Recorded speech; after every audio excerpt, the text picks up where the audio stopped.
Olá, seja muito bem-vindo ao 6º podcast da Senza. Meu nome é Sabrina e aqui quem está compartilhando a mesa comigo é minha companheira de podcast, a Patrícia. Paty, conta pra gente sobre o que a gente vai conversar e quem é a nossa convidada. Obrigada, Sabrina. Bom dia, boa tarde, boa noite. Eu não sei que horas vocês estão vendo e nos assistindo, mas hoje a gente vai mergulhar um pouquinho mais nesse universo do FLV e a gente vai falar um pouco sobre segurança dos alimentos, um pouco mais sobre certificações, sobre normas de certificações. Hoje a gente vai falar um pouco sobre e nos aprofundar um pouco nas normas do Global Gap. E para isso a gente trouxe a Camila. Obrigada, Camila, pela tua presença. A Camila, ela é engenheira agrônoma. Ela tem mais de 12 anos nesse universo de certificações, como consultora, como treinadora, como auditora. A Camila tem MBA em gestão de qualidade e está há 15 anos, desde 2015, né, Camila, no Global Gap. Fala Exato. Um pouco mais pra gente desse universo, dessa tua jornada, como você foi parar no Global Gap, né? Conta um pouco mais pra gente aí dessa tua jornada, nesse universo. Primeiro, obrigada, gente, pelo convite. Estou muito feliz de estar aqui com vocês participando. E falando um pouquinho do Global Gap, hoje eu sou focada nessa certificação, então eu trabalho só com ela. Comecei em 2015 com o Global, como auditora. E aí, trabalhando com auditorias, a gente percebe, né, hoje um pouco menos, mas a gente tinha uma grande dificuldade aí de encontrar consultoria, alguém que pudesse ajudar o produtor, né? É uma norma, assim como qualquer norma de certificação, é uma norma um pouco difícil do produtor conseguir sozinho, né, sem nenhuma ajuda, chegar lá nos requisitos, né, para conseguir passar numa certificação. Então, percebendo isso e gostando também da coisa, gosto muito dessa parte de ajudar o produtor, de facilitar a vida dele. Se envolver na jornada. Exato, dele, né? Que o auditor, ele chega lá, ele aponta, olha, isso aqui não tá muito legal, isso aqui você precisa melhorar, mas até mais, quando você conseguir resolver, você me fala e, né, vamos embora. No caso da consultoria, não. Então, como consultora, eu ajudo o produtor, ajudo a empresa a realmente atender todos os requisitos.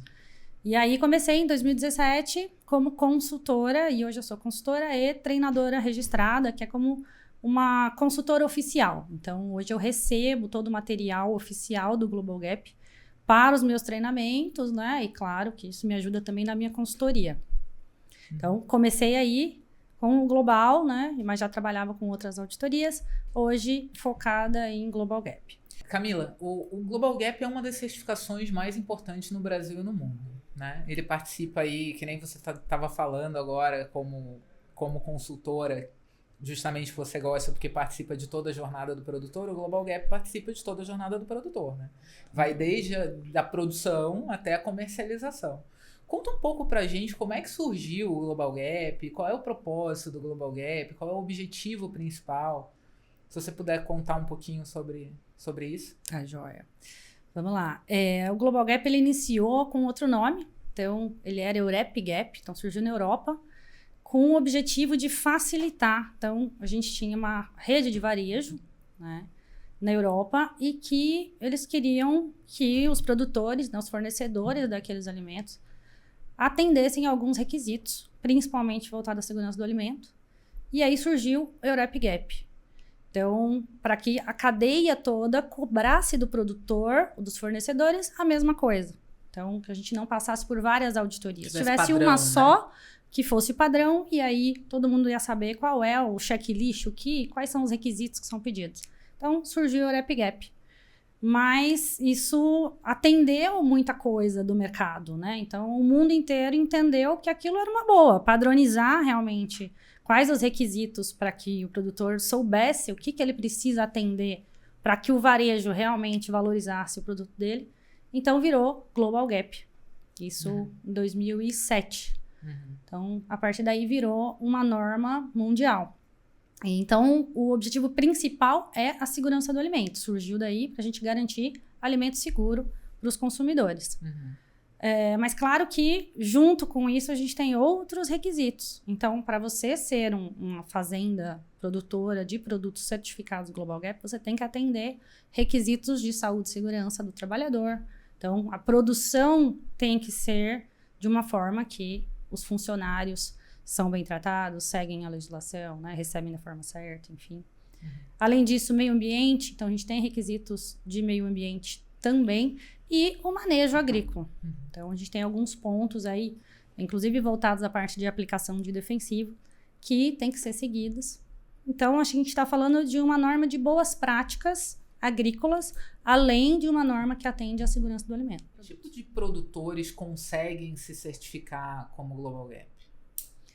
Então, hoje eu trabalho com FLV apenas, mas o Global Gap, ele é mais generalista, então ele atende também a cadeia de carnes. Hoje eu não trabalho com isso, mas sim, tem a parte de carnes, então tem a parte de aves, tem a aquicultura e tem a parte de FLVs. Grãos, tem? Grãos também. Grãos também. No Brasil a gente ainda não tem uma demanda muito grande para isso. A gente é mais forte realmente na parte de frutas e hortaliças. Certo. E quais são os benefícios diretos para o produtor? Ter ou não ter certificação Global Gap? A certificação, ela abre um mercado para o produtor. Então, se ele está pensando em mercado externo, ele praticamente tem que ter a certificação quando a gente está falando de frutas. Então, principalmente Europa. Então, abre um mercado muito grande para ele. É quase que uma exigência básica você ter a certificação Global Gap. E no mercado interno, a demanda tem aumentado por produções também certificadas. Então, hoje, ele pode não ganhar a mais pela entrega daquele produto certificado, né? Que eu falo ganhar a mais em valores realmente, em preço, mas ele ganha que em preço. Valor tem, não tem. Exato, exato. Mas ele vai ganhar mercado, então ele vai ganhar uma preferência, porque um varejo, entre pegar de um fornecedor que não traz garantia nenhuma para ele e outro que é certificado, que passou por uma auditoria, essa auditoria foi avaliada, né? Recebeu um certificado depois de toda uma revisão acontecendo, seguindo requisitos que são padrões, a garantia para aquele varejo é muito maior de que realmente aquele alimento é seguro. Então, ele ganha mercado, com certeza. E pensando aí, porteira para dentro, né? Dentro do processo dele, a certificação, ela é organização. Ela traz para a propriedade um cuidado maior, um registro do que ele está fazendo. Então, ele consegue comprovar de forma muito mais fácil que ele está fazendo a coisa certa.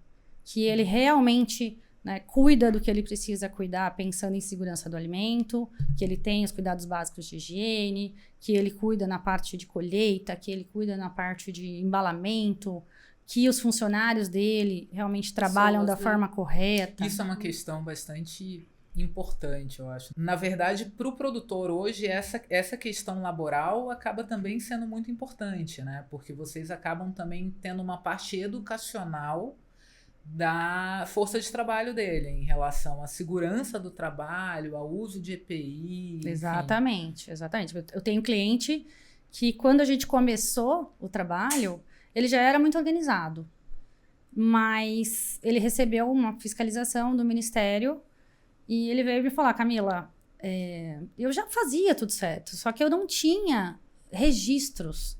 Então, com o Global Gap exige. O Global Gap, ele é muito a questão de registros. Então, a nossa base é avaliação de risco, estabelecer procedimento para você cuidar daquele risco e registrar tudo que você fez para comprovar que você está seguindo aquele procedimento. Dados e fatos, então, né? Ele falou, eu tinha tudo fácil.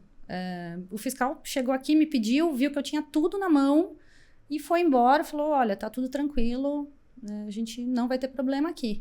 Então, traz uma segurança, inclusive aí nos cuidados com a legislação. Global Gap, os requisitos são, acho que mais de 60% dos requisitos Global Gap, para nós, brasileiros, já é legislação. Então, a gente é um facilitador de demonstrar o cumprimento da legislação no campo. Isso é o Global Gap.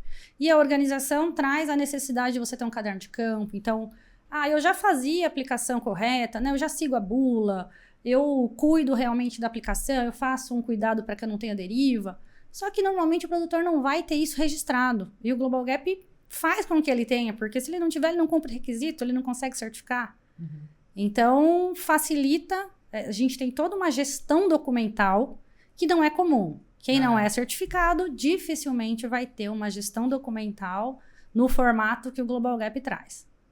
Então, é um grande ganho, é a organização da propriedade e trazer isso de você conseguir evidenciar, né, como a gente fala na auditoria, evidenciar tudo que você faz. Sim. E o ensinar como fazer, né? O ter como acesso a essa informação. Muitas vezes a pessoa quer fazer e não sabe como fazer. Exato. Produtor rural, a maioria das vezes, gente, é falta da informação. Então, realmente, ele é muito carente de receber essas informações. Então, a gente está falando de boas práticas. Tá, mas peraí, onde que o produtor recebe informação de boas práticas? Claro, tem muito fornecedor de serviço que traz um pouco disso no pacote, né? Fornecedor de insumos. Mas, no geral, ele não tem aonde que ele recebe informação de boas práticas. Não, ele vai chegar nisso na hora que ele é apresentado num treinamento. Fala, olha, tá aqui, isso aqui você precisa conseguir seguir e me mostrar que você está realmente fazendo para que conseguir a certificação. Aí ele vai ver o que é um manejo integrado, né? Claro, o manejo integrado, quando a gente está falando da a aplicação de insumos, o defensivo, uso de biológico, uso de químico, né? A gente está falando aí de um pacotão todo, mas um manejo como um todo, não só disso. Trabalhando também outras boas práticas de solo que o Global Gap traz. O Global Gap fala de erosão, então você tem que ter um certo São cuidado. Fatores, né? Você tem que cuidar para que você não tenha uma compactação do solo. Isso faz parte de requisito, então ele tem que demonstrar isso. E muitas vezes ele não tem esse conhecimento. E quando você recebe aí, né, no caso, uma consultoria, fala, não, peraí, o meu cliente está me pedindo um Global Gap. O que eu faço, né? Por onde eu começo? Exato. E aí, com a consultoria, a gente vem, olha, é assim, né? Muitas vezes você já faz, mas você não está documentando. Às vezes você faz, mas está faltando um pouquinho de conhecimento. Por exemplo, a parte de resistência, desenvolvimento de resistência a pragas e doenças. Olha, eu acho que até hoje, 1 ou 2 clientes que sabiam que é aquilo.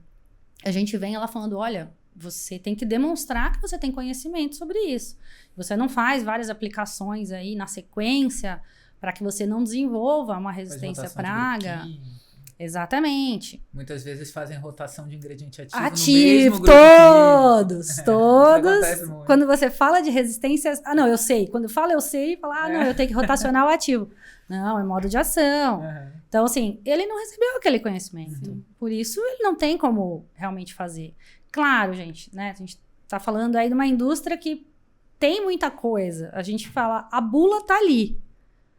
A bula tá ali. Tem todas as informações, inclusive de resistência. Quem é que já olhou lá a informação da resistência? Mas tá lá. E quando olha, às vezes não consegue entender o que é aquilo.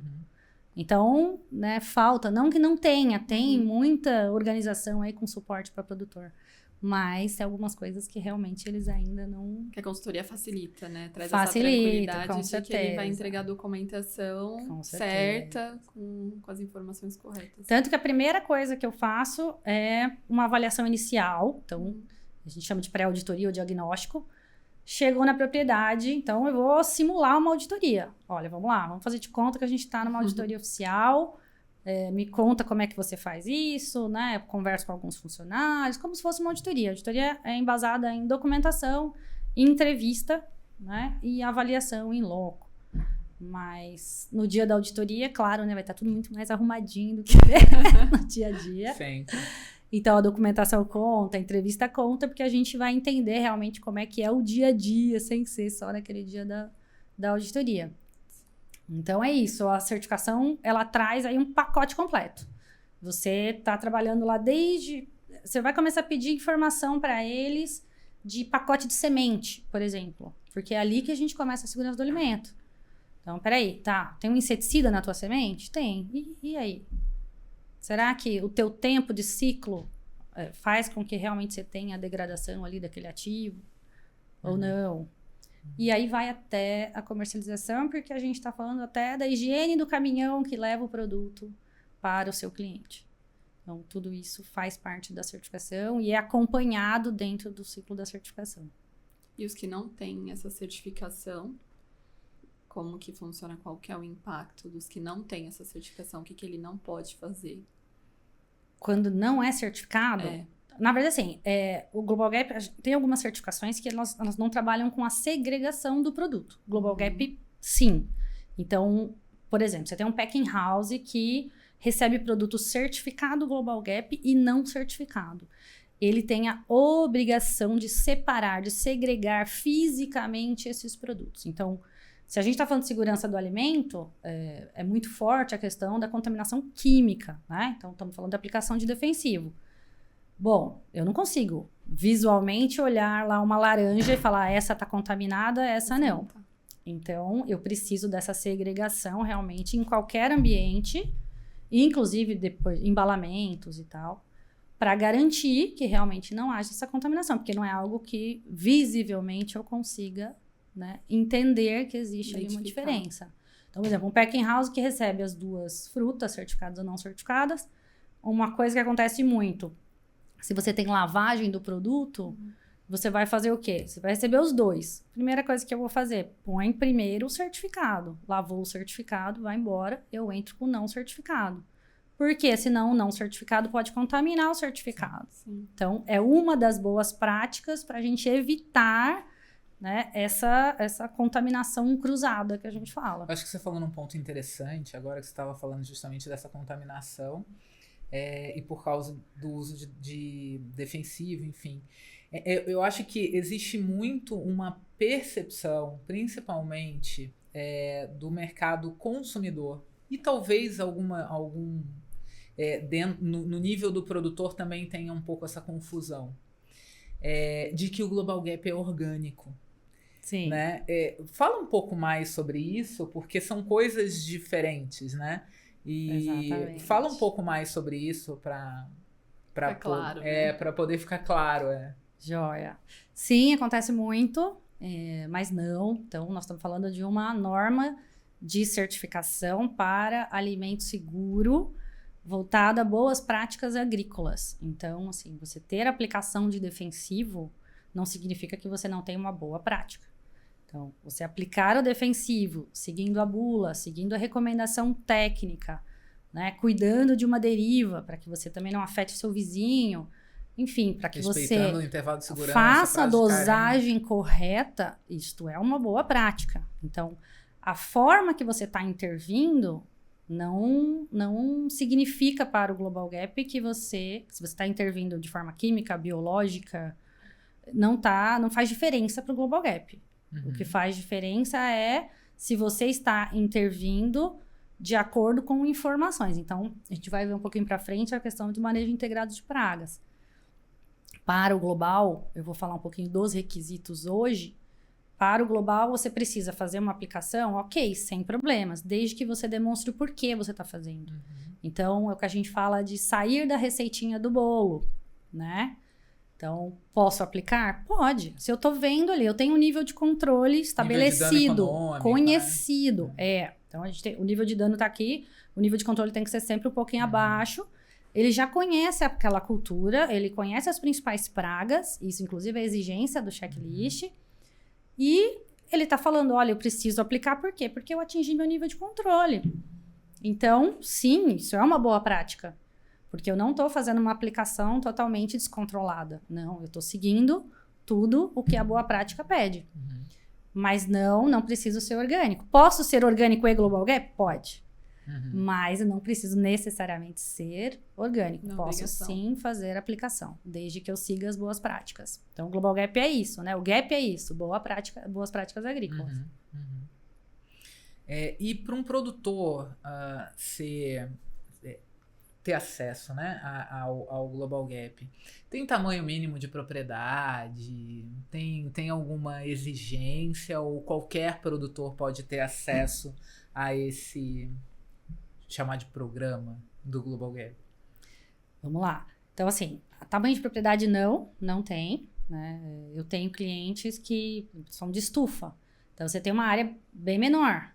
Né? Apesar de ter uma rotatividade muito grande ali da produção, você está numa área pequena, sem problemas. Inclusive, mais de 80% das certificações Global Gap são em áreas de menos de 3 hectares.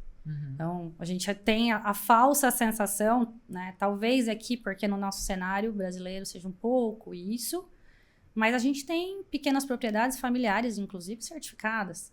Né? Então, não. Agora, cultura. Posso registrar... O Global Gap tem uma lista. Então, né, uma lista de produtos Global Gap atuais. Só que eu posso, de repente, surgir uma nova cultura e eu quero ser Global Gap. Eu só tenho que seguir o critério de que ela não é utilizada para fins medicinais e de que é uma produção realmente controlada. Então, não pode ser extrativismo. Eu não posso ter uma área de mata e, sei lá, produzir o cogumelo e eu tô colhendo aquele cogumelo e quero ser Global Gap. Não, você só pode certificar uma cultura que você acompanhou realmente, que você produziu na tua propriedade. Então, esses são os critérios, mas tamanho mínimo não, pode ser cultura coberta, cultura não coberta, pode ser solo, pode não ser. Então, Global Gap substrato, Global Gap atende aí, né, a boa parte dos tipos de produção. Apesar da gente saber de algumas culturas que são mais conhecidas, porque né, no Brasil a gente tem as frutas, no Nordeste a gente tem fazendas certificadas há mais de... Acho que já tem gente com 15 anos. Então, a gente conhece um pouco mais, né? Fala do limão, fala da manga. Mas a gente tem aí... A gente teve o primeiro alface certificado em 2018. E a gente tem uma crescente. Então, hoje a gente tem bastante tomate certificado também. E outras folhosas. Tem o cliente que tem aquelas... vocês já viram aquelas folhinhas menores... que usa na salada, né? De beterraba. Baby, salada baby. Isso, as babies. Então, também já é Global Gap, as babies. A gente já tem no Brasil. Então, atende uma gama grande aí de produto. E como é que o produtor faz para ter acesso? Assim, qual é o caminho? Se hoje eu planto alface, quero ter. Qual é o caminho? Bom, primeira coisa é ele conhecer a situação dele. Né? Então, primeira coisa é avaliar. Tá? Hoje, como é que eu tô? Eu tenho alguma coisa de documento? Não tenho, né? Eu já faço caderno de campo. A gente fala caderno de campo, é um costume, né? A gente pensa no caderninho, mas, gente, a gente sabe que hoje a gente tem aplicativos, né? Tem muita coisa que faz no celular. Então, na verdade, são registros. O caderno de campo são registros. Então, a gente vai avaliar o que ele tem hoje, se ele já anota, se não anota, né? O que ele tem de dados em relação a EPI, entrega de EPI. Então, como é que ele tá? Além da parte estrutural. Então, o Global Gap, ele entra nessa questão, inclusive de saneamento. Então, a gente está falando de saneamento básico. Dentro do Global Gap, se você tem uma casa de um caseiro, um funcionário, um alojamento, que é chamado dentro do checklist, ele tem que seguir ali um mínimo para ter uma boa condição de moradia. Então, isso entra também. Então, a parte de saneamento, se você tem uma fossa séptica, você tem que ter um mínimo de saneamento básico para o teu funcionário.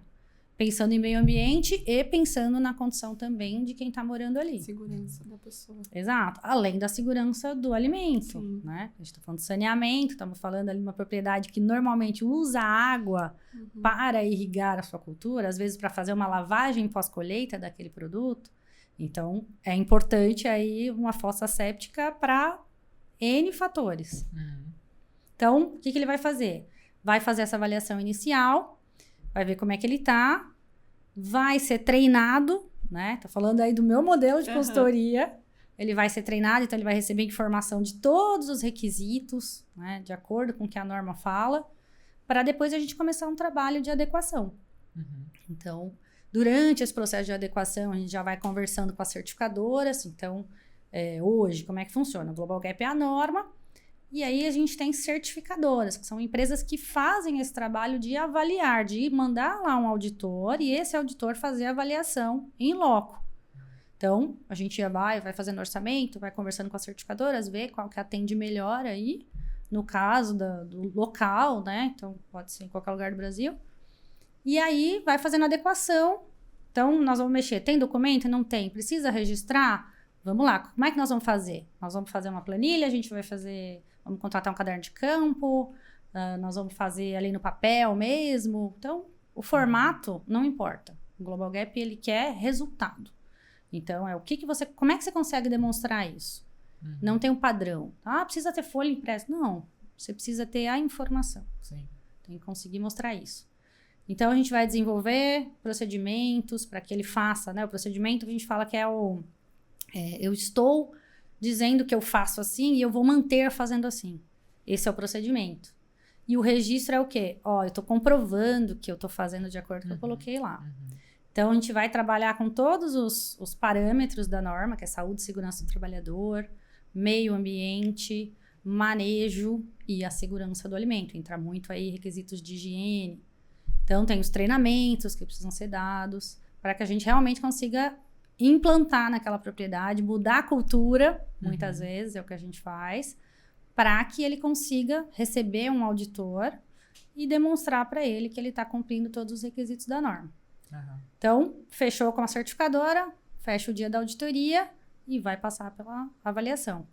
Durante a avaliação, a gente vai ver tudo que foi feito lá como implantação, né? Implementação da norma, inclusive uma auditoria interna. Então, a gente nunca parte para uma auditoria oficial sem antes se autoavaliar. Então, é o que a gente faz.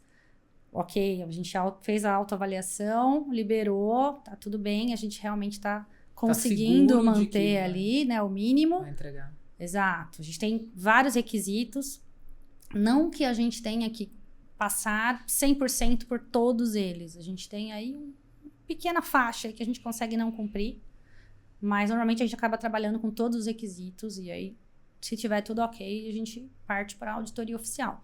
A partir do momento que recebeu a auditoria oficial, tem um prazo, normalmente 1 mês, para receber o certificado, dando tudo certo, e aí é manter. Então, todo ano a gente tem que se autoavaliar, fazer avaliações constantes, além da auditoria interna, uma vez ao ano, e receber a auditoria. Então, algumas certificações, elas não têm auditorias anuais, não é o caso do Global. Então, todo ano a gente é avaliado pelo mesmo checklist. Todos os anos. Só quando a gente tem alguma revisão. Igual esse ano entrou uma versão nova, e a cada vez a gente vai apertando mais, porque o consumidor lá na frente também está apertando. Então, hoje o consumidor já fala mais de biodiversidade. Dentro da versão nova, que começou a valer obrigatoriamente. As novas gerações, né? Exato. Então, a gente já tem requisitos de biodiversidade. Não são obrigatórios? Não são obrigatórios, mas já vale pontinho ali pra gente. E o produtor já sabe que daqui a pouquinho vai começar a apertar um pouco mais. Exato. Agora, falando um pouco, você falou do mercado, né? A gente sabe que o mercado de exportação é um mercado que valoriza e precifica melhor determinados tipos de alimentos, né? Isso, mercado de exportação mercado de uva, isso é comum, mercado de manga, isso é muito comum. Agora, você acha que o mercado interno ele tem a tendência a ter o mesmo comportamento, ou a valorização vai continuar sendo, no teu ponto de vista, só preferencial? Eu prefiro produtos que eu tenho garantias de segurança do alimento em detrimento de outros que eu não tenho nenhuma auditoria, não tenho nenhuma certificadora por trás. Vai ficar só na preferência ou algum dia vai virar dinheiro no bolso do produtor isso? Não, eu tenho absoluta certeza que vai virar dinheiro, com certeza, com certeza. Tem algumas empresas que já fazem isso, tá? Então, assim, a gente realmente não consegue falar hoje que é a maior parte, mas algumas empresas já pagam seus fornecedores com um diferencial. Então, você pode até ter um programa interno. Então, eu já trabalhei em uma empresa que a gente teve um programa interno para se adequar como se fosse um Global Gap, mas era algo interno, não entrou na certificação oficial. E a partir dali surge quem quer certificar realmente, o fornecedor que quer chegar na certificação oficial, ganha além. Então, participou ali do interno, ganha um pouquinho mais. Foi para o oficial, ganha mais ainda. E eu acho que essa, sim, é a tendência. Porque a certificação, ela traz o benefício para o produtor, mas ela tem um custo de implantação. Então, realmente, É justo, Se não, né? exato, é justo. É um custo. Uhum. Então, a gente está falando bastante coisa da parte documental, mas a gente também tem estrutura. Uhum. Então, a gente vai fornecer, por exemplo, banheiros no campo. É algo que não é muito comum para quando você não é certificado, né? Então, a gente não tem ainda essa cultura da higiene no campo tão forte, tão estabelecida, tão assim...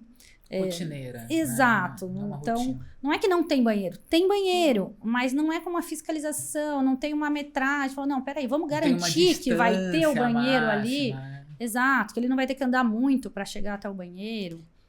Então, assim, isso custa, né? Tem todo um planejamento ali. E ajuda, né? Acho que vindo, que nem você falou, acho que isso vai vir para o Brasil também, não vai ser só questão de exportação.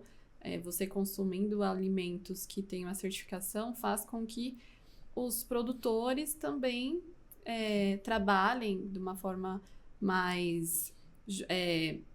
com mais qualidade, cuidando das pessoas, cuidando de todos esses detalhes que você falou que a certificação exige.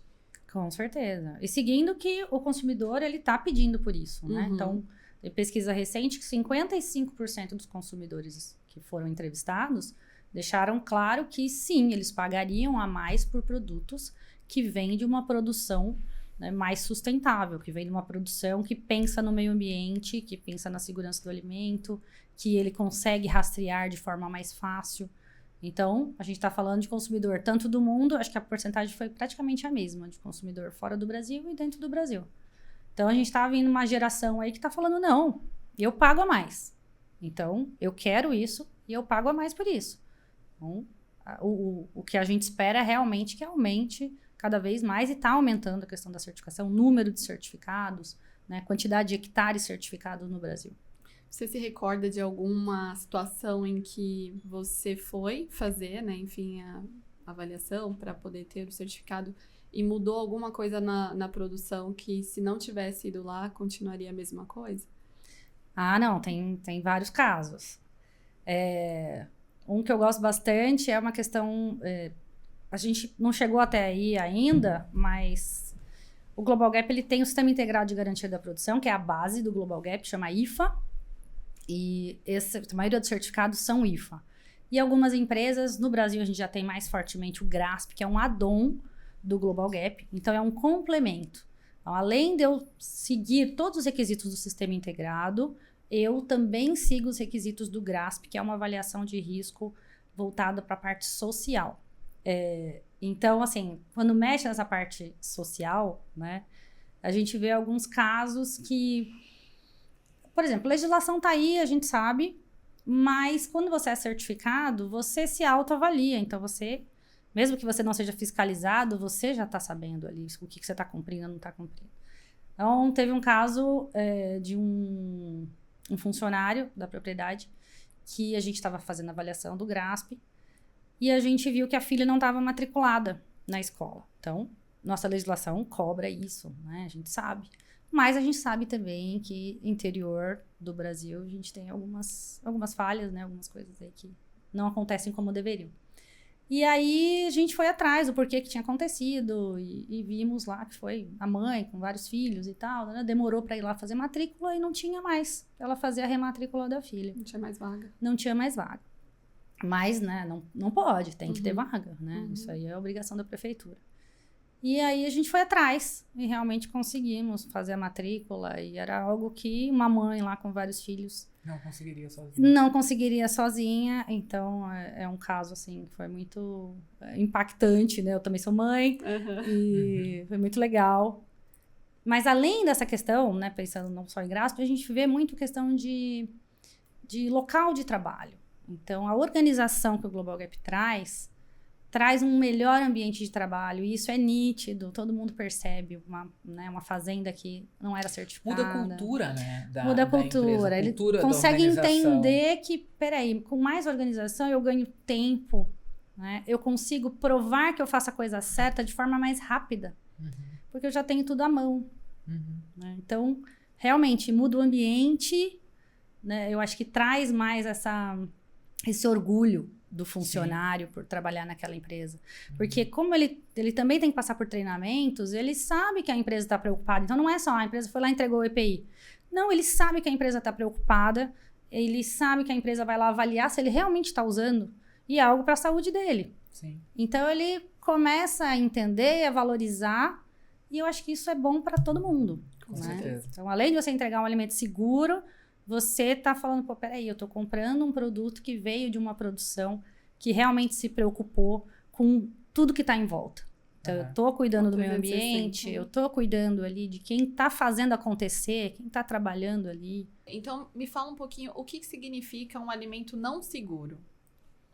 Vamos lá. Então, o que é um alimento não seguro? Que a gente não consegue garantir que ele realmente não vai trazer um dano para o consumidor final. Então, dentro do Global Gap, a gente trabalha com os riscos, né, de contaminação, pensando aí em contaminação química, microbiológica e física. Então, até na colheita, a gente tem que ter um cuidado. Por exemplo, se a gente tiver uma lagarta numa folhosa, né? Falar, não, mas peraí, um bichinho não faz mal. É uma contaminação física, independente, né? De alguns acharem, ai, nojento, Bonitinho não não. é, bonitinho ou não.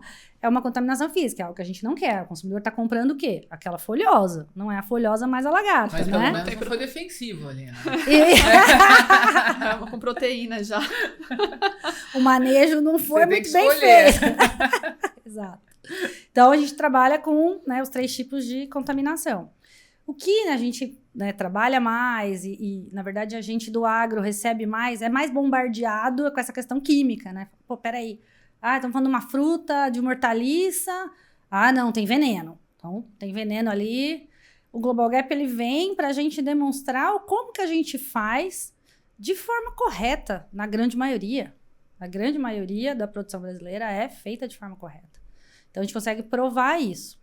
E isso vai lá do início, então, desde uma compra de semente, desde uma compra de muda, que a gente tem que pedir lá para o viveirista, olha, por favor, me manda um laudo do que você aplicou nessa muda. Porque dependendo do ciclo da cultura, é muito importante. O que veio na muda pode ir até o consumidor final, né? Dependendo se estou falando de uma alface, por exemplo.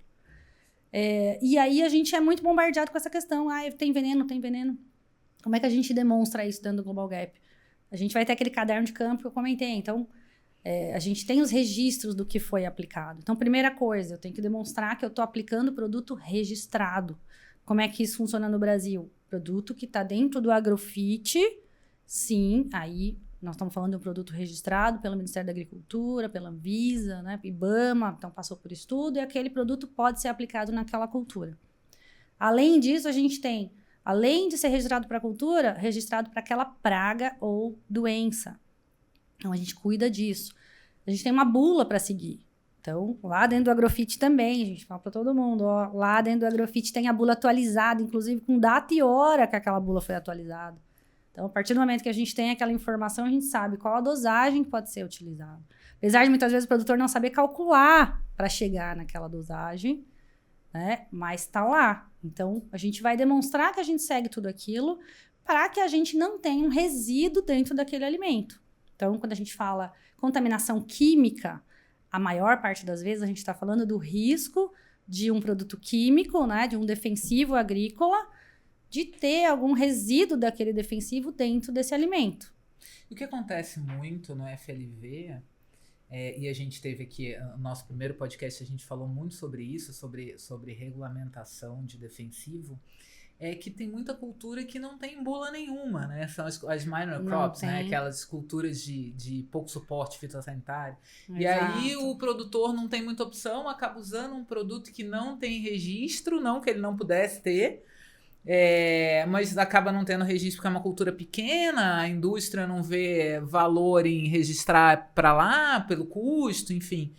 E aí ele acaba sem opção de defensivo para usar e acaba usando um defensivo sem registro, e isso acaba sendo uma contaminação química porque aquele produto que não tem registro, ele tem uso proibido, porque não tem registro. Não que ele tenha um problema necessariamente. Como isso impacta, assim, Impacta, né? E bastante. Às vezes a gente tem algum cliente que quer certificar uma cultura, mas que a gente realmente não tem produto suficiente registrado, então a gente não consegue certificar. Claro, isso tem melhorado bastante. Então, hoje a gente tem, na questão das minor crops, ela trouxe, desde que saiu a INC das minor crops, um avanço muito grande no número de produtos registrados para essas culturas com suporte menor. Então, isso é muito claro. Eu trouxe aqui um dado atualizado que foi passado pela Elisângeles, que é a responsável do Comitê de Minor Crops no Brasil. E para o abacate, que é uma das culturas com essa deficiência de produto registrado, a INC da Minor Crop já trouxe 41 ingredientes ativos a mais. Então, por conta da INC da Minor Crop, se conseguiu 41 ingredientes ativos dos 48 que se tem para o abacate. Então, a grande maioria é pela INC da Minor Crops. Então, a gente conseguiu aí uma aceleração da quantidade de produtos registrados para o abacate por conta da INC. Então, a gente usa tem uma cultura de referência, né? Exato. Uma Você cultura tem uma cultura cabeça, com as mesmas características, cabeça de chave e exato. puxa as outras. E aí você consegue fazer. Claro que isso tem todo um trabalho do Comitê de Minor Crops, inclusive é algo bem importante dos produtores saberem que existe esse comitê. Então, a partir do momento que o produtor entende, olha, eu tenho um produto ali que ele não está registrado, mas eu sei que ele me serve, ou eu tenho alguma praga, alguma doença que realmente eu não estou conseguindo controlar com o que tem aqui, procurem o comitê. Procurem, porque o comitê faz esse trabalho. Então, são pessoas técnicas. Eu já participei dele, hoje não mais, mas eu vou passar o contato da Elisângeles, que é a responsável do comitê. Ela trabalha com todos os comitês de todos os grupos de cultura. Aqui em algum lugar do podcast a gente coloca. Porque isso é interessante até para quem quer fazer uma cultura, sei lá, quer começar uma cultura que não seja muito difundida no Brasil. Por exemplo, macadâmia. Vou plantar macadâmia. O que eu vou usar para macadâmia? Nem sei se tem, na verdade, eu desconheço a cultura, não sei o que tem de praga, nem de doença, nem nada disso. Se sequer tem necessidade de controle. Mas se tiver, qual o caminho, tá completamente a pé, né? Exato. E aí, também, na mesma linha do abacate, a gente teve um avanço muito grande para o pimentão. Então, dos 80 ingredientes ativos, 58 vieram por extrapolação. Então, para a gente ver a importância da INC de Minor Crops. Então, o quanto que a gente está conseguindo avançar. E isso impacta na diminuição de contaminação química. Porque a partir do momento que o produtor tem mais opção, claro, entre usar um registrado e um não registrado, é claro que ele pretende usar o registrado. Mas ele precisa ter opções. Sim. Que na grande maioria das vezes eu acho que a contaminação química ela é por produto não registrado do que propriamente pelo mau uso, né, Camila? A gente... todo mundo pensa que contaminação química é porque usou muito ou porque usou muito próximo da colheita, mas não, muitas vezes é porque usou um produto que não tinha registro único e exclusivamente, né? Exato, que não teve aquele estudo, né, para isso. A última pesquisa que foi feita pela Anvisa, que foi liberado o resultado pela Anvisa, demonstra o quanto que a gente avançou na não contaminação. Então, a gente vê dados lá de 2013, 2015, que a gente tinha mais de 10% aí de contaminação dos produtos avaliados, e agora a gente está em menos de 1% dos produtos avaliados. Então, a última pesquisa avaliou, pensando aí nos produtos que fazem 30% da cesta de produtos de FLV do brasileiro, e a gente tem 0,6% de contaminação. Então, e algo que se mantém. Na última pesquisa, a gente também já estava no 0,6%. Então, a gente diminuiu bastante e tudo isso ajuda. Então, as certificações vêm trazendo essa exigência maior, esse conhecimento maior ao produtor e, consequentemente, ele entende e vai fazer da melhor forma. A gente tem aí a questão de ter mais produtos para ele poder aplicar. Então, tudo isso faz com que a gente tenha essa diminuição da questão de contaminação. E também tem algo assim que eu gosto de falar, que quando a gente faz análise para o Global Gap é obrigatório. Você tem que mandar o teu produto para um laboratório e ele vai fazer uma análise de uma gama gigantesca de ingrediente ativo para avaliar se tem algum produto ali, algum ativo dentro daquele produto, né, dentro daquele alimento, que não poderia estar ali. Ou, se estiver, a gente tem que avaliar se ele está dentro do limite máximo de resíduo. Então, não é porque o ativo apareceu no resultado laboratorial que aquele produto está contaminado. ele pode estar ali e estar dentro do limite máximo. E o limite máximo quem dá é a Anvisa. Então, assim, eu faço a aplicação de um produto formulado, que eu sei que o ativo é esse, e apareceu. Se está dentro do LMR, sem problema, o produto não está contaminado. Ele está no nível ali que é aceitável para aquele consumidor ingerir. Tá? Então, isso é algo bem importante, acontece muito, que a gente pega um laudo, né? O produtor pega o laudo e fala, peraí, está contaminado. Não, está dentro do LMR. Então, o LMR considera o quê? O índice, né, de quanto que a gente ingere daquele produto no nosso dia a dia. Então, se está dentro do LMR, gente, a gente não tem um produto contaminado. Mas sim, se eu tenho um produto que não está registrado para cultura, de cara já é considerado um produto contaminado.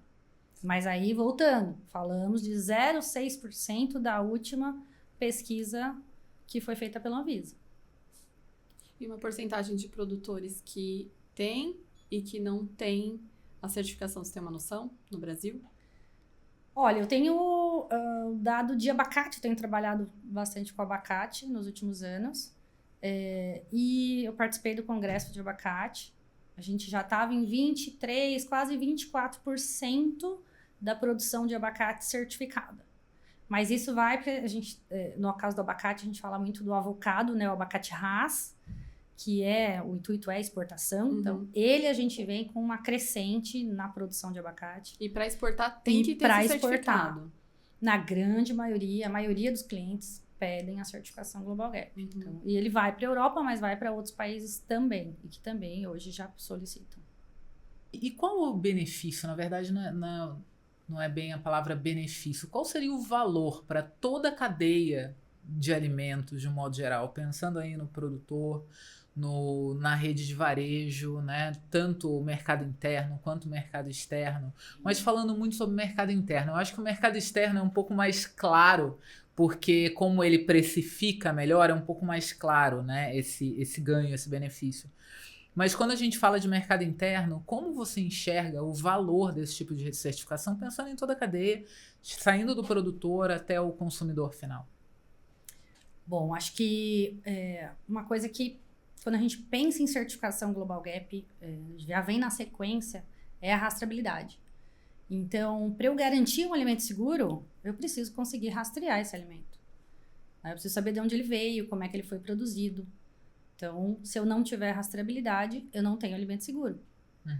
E hoje a gente tem legislação, a gente tem uma instrução normativa conjunta que fala sobre a rastreabilidade, mas a gente sabe que na prática a gente ainda não tem uma fiscalização tão forte, né? Então, os produtores eles estão conhecendo como cumprir essa INC.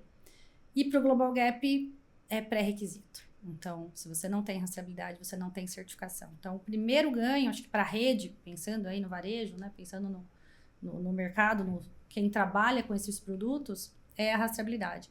Então, é conseguir saber exatamente de onde veio, qual foi a produção, né? Se foi um distribuidor, ele também tem que manter a rastreabilidade, então ele vai ter que conseguir dizer, eu sou um intermediário, mas eu comprei daquele produtor certificado, ou eu comprei de vários produtores, e eu mantenho a segregação dos produtos. Então, eu tenho rastreabilidade, eu consigo dizer quem é esse produto, de onde esse produto veio. Acho que esse é o ganho principal pensando na cadeia. Além de, claro, ter essa garantia de um alimento seguro. Então, se eu sou um varejo, eu vou fazer a compra de um produto certificado, eu vou fazer a análise. Então, hoje a gente tem, além da Anvisa fazendo análise de resíduos de agrotóxicos, né, de defensivos, a gente também tem a rede de supermercado fazendo. Então, eles sabem que a chance de ter um produto contaminado ali, com contaminação química, quando você tem um produto certificado, é muito menor. Então, né, não vou dizer que não existe a possibilidade, existe, mas é muito menor. Então, você tem uma garantia de um produto realmente seguro e rastreável. Eu consigo chegar. Se eu tiver algum problema, então... eu tenho um caso, por exemplo, de uma contaminação do supermercado, eu preciso fazer uma recolha, né, que a gente chama, o recall. Eu consigo chegar nesse produtor de forma mais rápida, porque esse produtor ele está preparado, porque o checklist Global Gap faz com que ele já faça testes. Então, ele tem que fazer uma avaliação, ele tem que simular que aquilo aconteceu. Ele está muito mais bem preparado.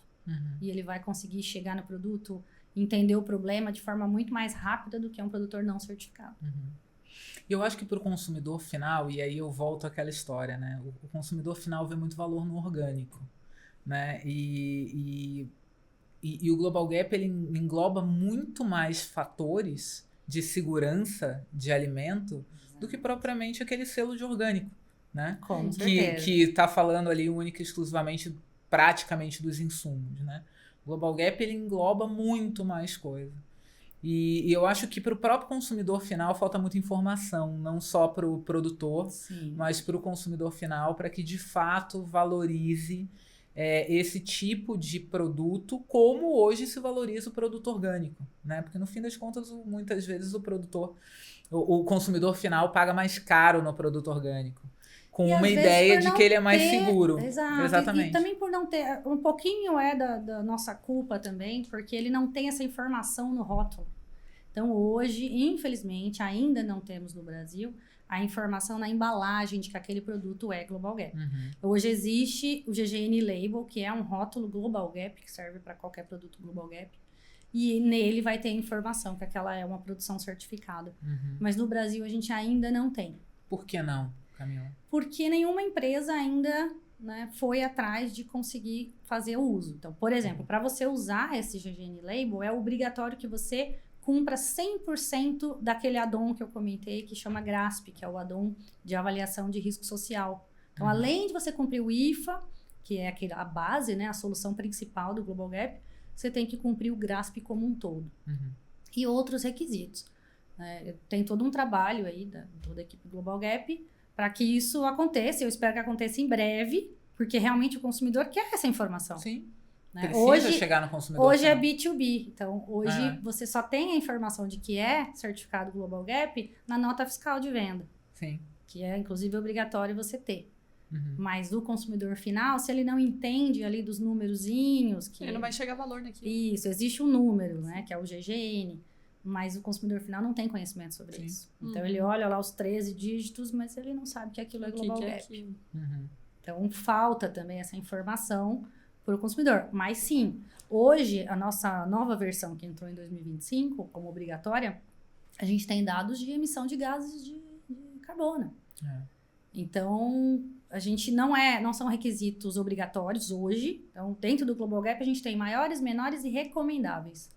Os recomendáveis, nada mais do que são alertas. Gente, a gente já está falando desse assunto, o consumidor já está pedindo.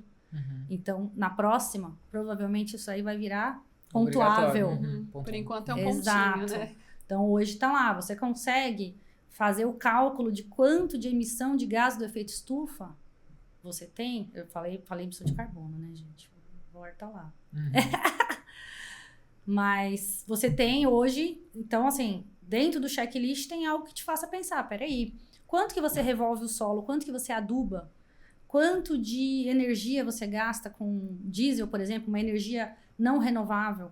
Isso já é pontuável dentro do checklist. Então, hoje, você já tem que fazer o levantamento. Quanto de energia renovável e não renovável você utiliza para produzir aquele alimento? E qual é a tua meta de diminuição? Quanto você quer conseguir chegar aí para o ano que vem? Para a nova auditoria. Mas é aquela história que a gente estava falando lá no início, né? Enquanto isso não chegar no conhecimento de quem paga o preço, né? Isso não vai virar, talvez, dinheiro no bolso do produtor, no sentido de... Vira dinheiro no bolso do produtor em vários outros aspectos. Mas no sentido de que a produção dele vai valer mais do que uma produção sem certificação. Porque... Se quem paga, se quem compra a produção não souber, não vai conseguir valorizar, né? Então tem que chegar nessa ponta. Sim. Como hoje o consumidor valoriza o orgânico, essa informação de tudo isso que é feita, ela tem que chegar na ponta. Aí sim essa realidade muda. E sim você tem um preço diferenciado naquele produto. Até porque é o investimento que você disse, né? A diferença é que tem que ter um investimento para certificação, então é justo contrapartida que ele seja valorizado. E para que ele seja valorizado, a informação tem que chegar no consumidor, né? De quem de fato compra o produto. Exatamente. Camila, o assunto é gigante. A gente daria para ficar aqui conversando contigo tranquilamente umas 5 horas. Mas eu acho que o povo não aguenta ouvir a gente 5 horas. Vamos fazer novos episódios. Então, assim, Camila, eu te agradeço demais a presença aqui. Eu acho que você trouxe assuntos extremamente relevantes para o mercado. Não só para o mercado, para o produtor, né, que é diretamente quem nos escuta e quem a gente quer levar informação, mas também para o mercado consumidor, para o mercado do varejo de um modo geral. Te agradeço demais. Queria que você desse aí suas últimas considerações, falasse um pouco sobre o trabalho de treinamento também que você tem para novos consultores, para que a gente possa, de fato, multiplicar essa informação, para que a gente possa ter cada vez mais gente envolvida na segurança dos alimentos, porque todos nós temos isso como propósito, né? Produzir alimento seguro para o consumidor. Então, se você puder falar um pouquinho mais sobre esse teu trabalho também de treinamento, por favor. E como, né? Como conseguir falar com você, seus contatos, sua... Joia, vai ficar, acho que meu contatinho Isso, aqui. passa pra gente que a gente coloca. O nome da minha empresa é AgroShore, então dentro lá do site oficial do Global Gap, a gente tem um site mundial, aparece lá, quando você coloca Brasil, vai aparecer AgroShore, Camila Reinert, né, que vem do Camila Shore Reinert, na verdade. Então lá tem meus contatos, mas também vou passar aqui, AgroShore é meu Instagram, acho que meu número vai ficar também aí. Trabalho, né, como eu falei, desde aquela avaliação inicial. Então, se ele quer ter uma noção de o quanto de tempo que ele vai precisar, né, o que ele vai precisar de investimento, eu faço nessa pré-auditoria, nessa avaliação inicial. Para quem já é certificado, quer fazer um treinamento, então agora a gente tem a versão 6, inclusive eu tenho um treinamento agora próximo para agosto, treinamento oficial Global Gap, por eu ser treinadora registrada da norma. Também a gente passa por todos os requisitos. Então, não, eu já sou certificado, mas eu quero me atualizar porque vai vir a versão 6 e eu preciso me adequar aos novos requisitos. Também tenho treinamento aí, faço treinamento individual também, em company, né? Então, faço todo o processo, a implantação, né, junto com o produtor. Então, desenvolvimento de todo o material, tudo que precisa para cumprir a norma. Contato aí com as certificadoras também, então de ponta a ponta eu trabalho junto com o produtor, dou a mão mesmo para que a gente faça acontecer. Então é isso, eu quero agradecer imensamente aí pelo espaço, por poder falar sobre isso, é algo que eu sou suspeita, eu gosto muito do meu trabalho, eu amo meu trabalho, e fico muito feliz em ver cada vez mais aí fazendas certificadas, empresas certificadas, e realmente cuidando do seu funcionário, pensando em meio ambiente, trazendo um alimento que, além de saudável, é um alimento seguro, um alimento que traz benefício aí para toda a cadeia.